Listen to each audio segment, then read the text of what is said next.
Okay, so imagine a world where, like, cryptic messages on these anonymous online forums can spark an entire movement, Yeah.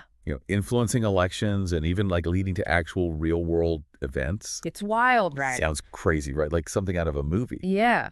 But that's actually the reality we're dealing with QAnon. Yeah, it's really unbelievable how this sort of thing can happen. Yeah, and that's kind of what makes this deep dive so fascinating. For sure. We're tackling Q, like the alleged mastermind behind this whole QAnon phenomenon. Right. And we're going through all these sources, articles from ABC News, stuff on Wikipedia.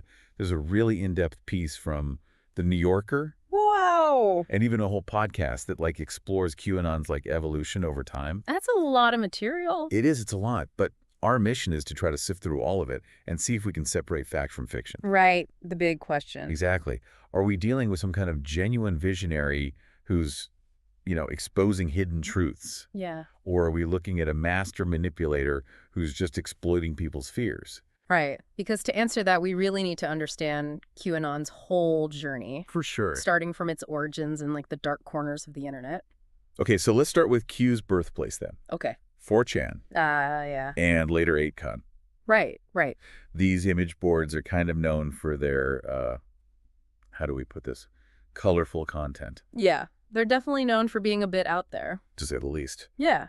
And because they allow for anonymity, Right. it's kind of this breeding ground for controversial and even extreme viewpoints sometimes. For sure. But that same anonymity also allows information to flow pretty freely. Right. So it's a double-edged sword, you know. Absolutely. And Q totally used that anonymity to their advantage. Oh, yeah. So these chants use these things called trip codes. Trip codes. Yeah, they're these unique sequences of code that people use instead of like usernames. Oh, I see. And this let Q maintain a consistent identity Makes sense. while jumping between 4chan and 8chan. Oh, wow. And that just lent this like air of authenticity to the whole persona. Like this mysterious figure who always knows what's going on. Exactly. It fueled that belief that Q was some kind of insider, Right. someone with top secret clearance, privy to information that no one else has. It's brilliant, really, from a manipulation standpoint. Oh, totally. And then you have the claims themselves. Oh, yeah, the claims. Some of them are so out there, they sound like they're straight out of a sci-fi thriller. Seriously, some of that stuff is wild. Like predictions of assassination attempts, military coups, Right. this whole deep state pedophile ring. Yeah, it's all pretty dark and dramatic. Right. And they're often cloaked in this super cryptic language, which just adds to the whole mystique. Oh, for sure. And that kind of language taps right into people's anxieties. Exactly. It creates this sense of urgency, like something terrible is about to happen. Like the world's about to end. Yeah, exactly. And then when those predictions don't come true, people just reinterpret them. Right. Like, oh, it's because the conspiracy is even deeper than we thought. It's like a self-fulfilling prophecy. Yep. Exactly. Classic confirmation bias at play. Okay, so this brings us to the million-dollar question. Yeah, hit me with it. Who is Q? The big mystery, right? There's been tons of speculation, but two names always seem to pop up. Okay, who are we talking about? Jim Watkins and his son, Ron Watkins. Okay, yeah, I've heard those names before. They're the administrators of 8chan. Right. Jim Watkins' story is pretty interesting. What's the deal with him? So he's a former U.S. Army soldier, Okay.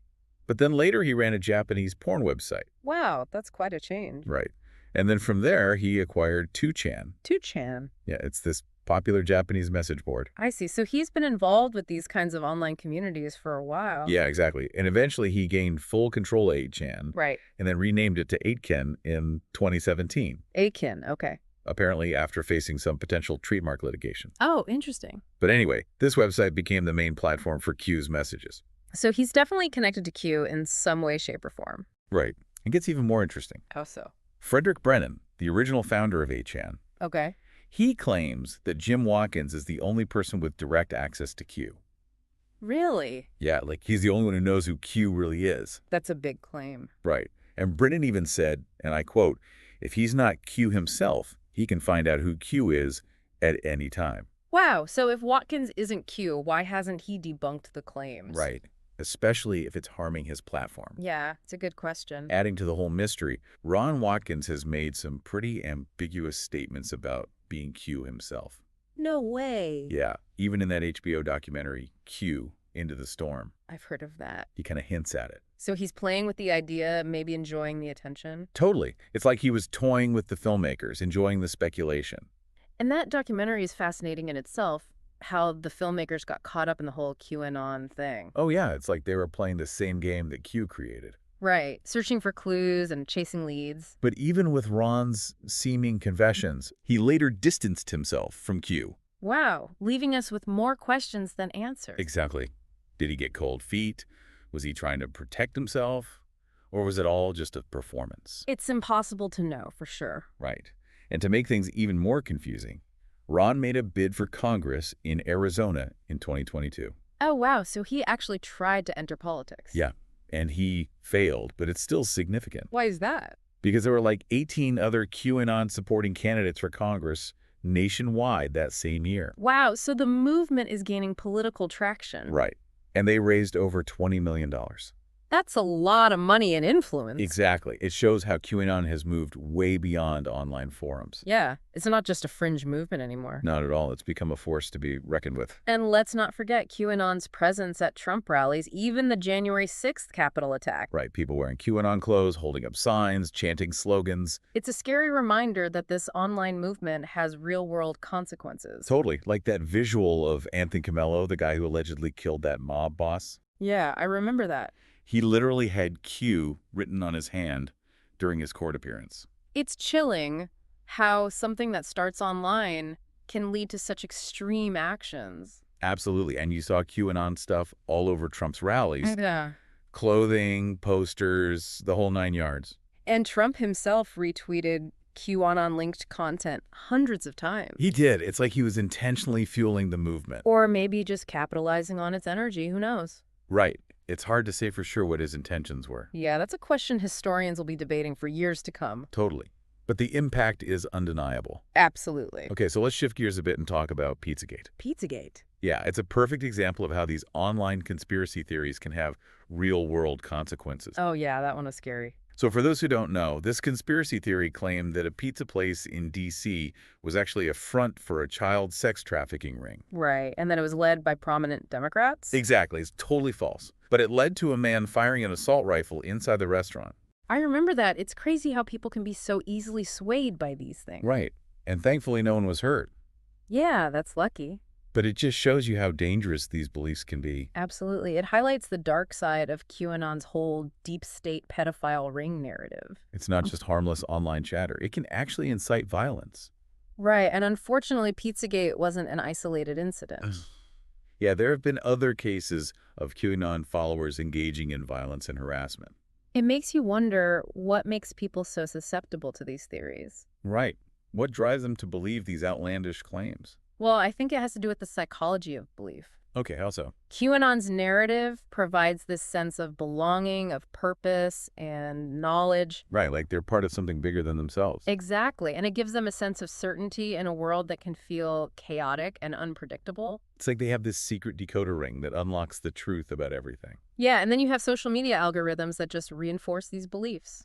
Right, creating these echo chambers where they're only exposed to information that confirms their existing biases. Exactly. It's a self-perpetuating cycle of misinformation. And it makes it really hard to break free from that way of thinking. Absolutely, even when presented with contradictory evidence. Okay, so let's dive into another incident that highlights QAnon's connection to real-world events. Okay, what do we have? It involves a Colorado election official named Tina Peters and a data breach. Oh, wow. This sounds juicy. It is. It really shows how the obsession with proving election fraud can lead to some pretty shady stuff. Okay, I'm all ears. So in 2021, Tina Peters, who is the Mesa County clerk and recorder, allegedly allowed unauthorized access to voting machines.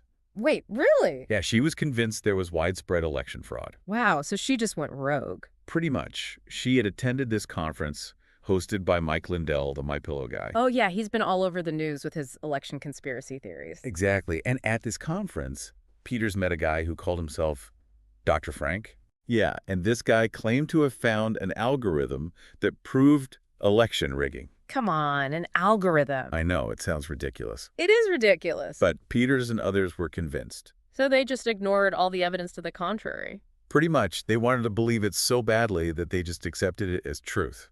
It's a classic example of how misinformation can spread, especially when it aligns with existing beliefs. Totally, and it gets even weirder.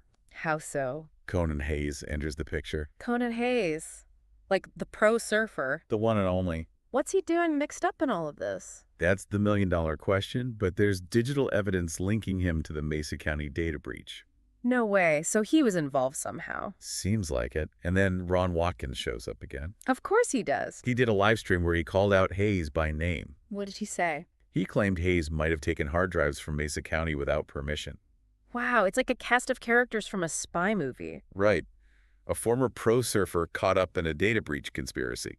You can't make this stuff up. And we can't forget about Mike Lindell. Right, the My Pillow guy. He's been a huge supporter of Trump and a major figure in the Stop the Steal movement. Yeah, he spent millions trying to overturn the 2020 election. He even hired a consultant to analyze the data from Mesa County. It's crazy how deep this rabbit hole goes. Right. And Lindell often uses some pretty inflammatory language. Like what? He's compared his opponents to Nazis and accused them of brainwashing. Wow, that's not helpful. Not at all. It just escalates tensions and makes it even harder to have a productive conversation about election security. Right, it's important to separate genuine concerns about election integrity from baseless conspiracy theories. Totally, because those conspiracy theories just undermine trust in the whole system. Exactly, and that's dangerous for everyone involved. So we've got Jim Watkins, Ron Watkins, Mike Lindell, Conan Hayes, and Tina Peters all tangled up in this mess. It's a real tangled web, that's for sure. And it's hard to tell where QAnon ends and the election conspiracy theories begin. Right, they all seem to feed off each other, reinforcing these shared beliefs and spreading misinformation. It's a real mess, and it just highlights how important it is to be critical of the information we're consuming. Absolutely. We can't just believe everything we read or hear online. We need to do our own research, check our sources, and be willing to challenge our own biases. Well said. That's the only way to navigate this crazy information landscape we're living in. Exactly. And to protect ourselves from falling prey to these kinds of manipulations. Absolutely. So it's pretty clear that QAnon's gone way beyond those, like, fringe internet forums, right? Yeah, for sure. It's affecting politics, real-world events, even people's everyday lives. It's a powerful example of how misinformation can really have consequences. Absolutely. It's not just some abstract concept. Right. It has a real impact. This deep dive has been a wild ride, to be honest. It really has. It feels like we've uncovered more questions than answers. Well, that's kind of the nature of QAnon, isn't it? Yeah, I guess so. It's like a puzzle that's designed to never quite be solved. Right. You're always chasing those clues, trying to connect the dots. Exactly. And it can lead you down some pretty dark paths. Oh, yeah, for sure. So what are your key takeaways from all of this? Like, what should our listeners be thinking about after hearing this deep dive? I think the biggest thing is recognizing that QAnon isn't just some fringe internet phenomenon anymore. Yeah, it's gone mainstream. Right. It's infiltrated politics, impacted elections, even led to violence. Absolutely. It's not something we can just dismiss as a crazy conspiracy theory. And it has real consequences. Exactly. And we also need to understand why people are drawn to it in the first place. Yeah. Why is it so appealing? It offers a sense of belonging, purpose, and certainty. Right. In a world that can feel really chaotic and confusing. Exactly. It's like a twisted self-help group in a way. That's a good way to put it. It gives people a sense of community, of righteousness even. Especially those who feel like they're on the outside, like they don't fit in. Exactly. And that's what makes it so dangerous. Yeah. Yeah, because it exploits those feelings. Right. It preys on people's anxieties and vulnerabilities. Making them more susceptible to manipulation and misinformation. Exactly. Which is why critical thinking and media literacy are so crucial. More important now than ever. Absolutely. We all have a responsibility to be discerning consumers of information.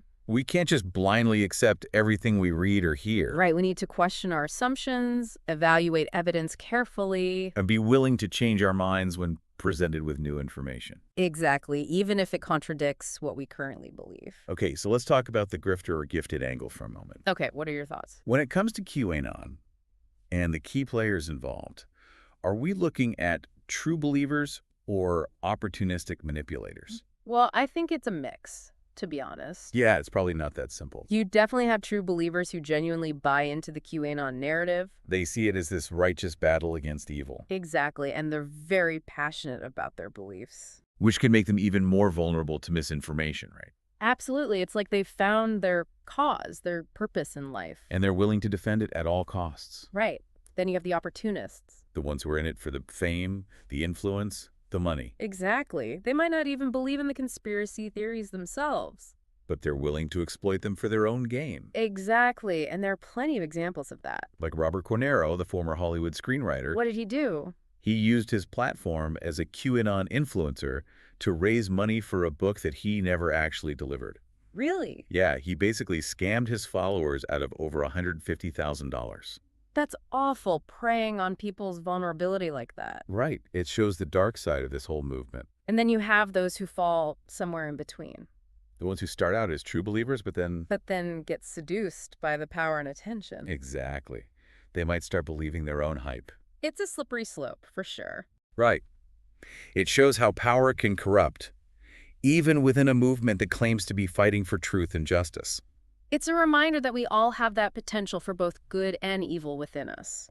So how do we tell who's genuine and who's just playing the game? It's not easy, that's for sure. The lines get really blurry within a movement like QAnon. Exactly. It's all about separating fact from fiction, understanding motivations. It's a real challenge. It is, but it's a challenge we need to face head on. Because the stakes are high. Absolutely. Misinformation can have devastating consequences. So what does this all mean for our listener? Well, I think the biggest takeaway is that we need to be vigilant. Vigilant about what? About the information we consume, the sources we trust, the narratives we buy into. Right. We can't just passively absorb everything that's thrown at us. Exactly. We need to be critical thinkers, to question everything. And be willing to change our minds when presented with new evidence. Exactly, even if it's uncomfortable. Because that's how we grow, how we learn, how we become more informed and resilient. And how we protect ourselves from falling prey to manipulation and misinformation. You know, this whole QAnon situation really highlights the fine line between charisma and manipulation. Oh, absolutely. It's easy to see how someone like Q, with their cryptic messages and promises of hidden truths, Yeah. could attract such a large following. It's the allure of secret knowledge, the feeling of being in the know. While everyone else is in the dark. Exactly. It's very seductive. And when you combine that with the distrust of authority figures and institutions, Right. it creates this perfect breeding ground for conspiracy theories. It's a toxic mix for sure. And it seems to be getting worse. Unfortunately, yeah, in our hyper-connected world, misinformation spreads like wildfire. So what can we do about it? How do we combat this spread of misinformation? Well, first and foremost, I think we need to be aware of our own biases. Our biases? Yeah, we all have them, whether we realize it or not. Okay, so how do our biases play into this? They shape how we interpret information, often without us even knowing it. It's like that saying, we don't see the world as it is, we see it as we are. Exactly. Our biases act like filters, coloring our perception of reality. So how do we become aware of our biases? It takes some introspection, some honest self-reflection, and a willingness to challenge our own assumptions. Exactly, to question what we believe and why we believe it. And to be open to the possibility that we might be wrong. Absolutely, that's crucial. Okay, so once we're aware of our biases, what's the next step? Then we can start to challenge them. Challenge them. How? By seeking out different perspectives, by exposing ourselves to information that contradicts our beliefs. So it's about being open-minded, willing to consider other points of view. Exactly. Even if those viewpoints make us uncomfortable. It's about stepping outside of our echo chamber Right, because those echo chambers just reinforce our biases. and prevent us from seeing the bigger picture. Exactly. And that's where critical thinking comes in.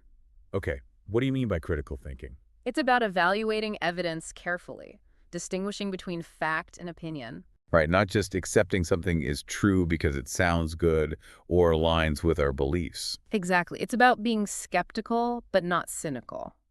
What's the difference? Skepticism is about questioning everything, demanding evidence. Okay. While cynicism is just assuming that everything is bad or corrupt. So it's about being open to the possibility that something might be true.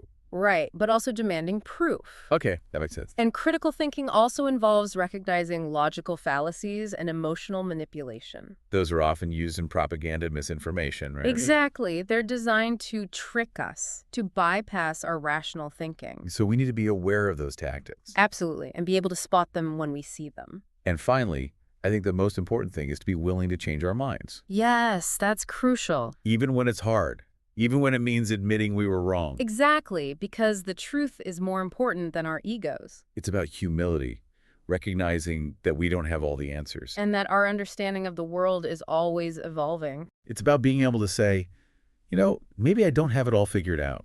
Exactly. And that takes courage, especially in a world where everyone's shouting their opinions. For sure, and it's not just about ourselves either. Right. It's about helping others, too. Exactly. We need to support each other, have those tough conversations, Mm. and try to help those who might be caught up in these movements. It's about empathy, you know? Yeah. Understanding that people who believe in these conspiracy theories, they're not all bad or stupid. Right. They're often just looking for answers, searching for meaning. In a world that could feel pretty overwhelming. Exactly. And sometimes they just want to belong somewhere, to find a community. Which is what QAnon offers, right? Yeah, it's a sense of camaraderie, a shared purpose. But built on a foundation of lies and distrust. Exactly. It's a dangerous combination. So where does that leave us with the whole grifter or gifted question?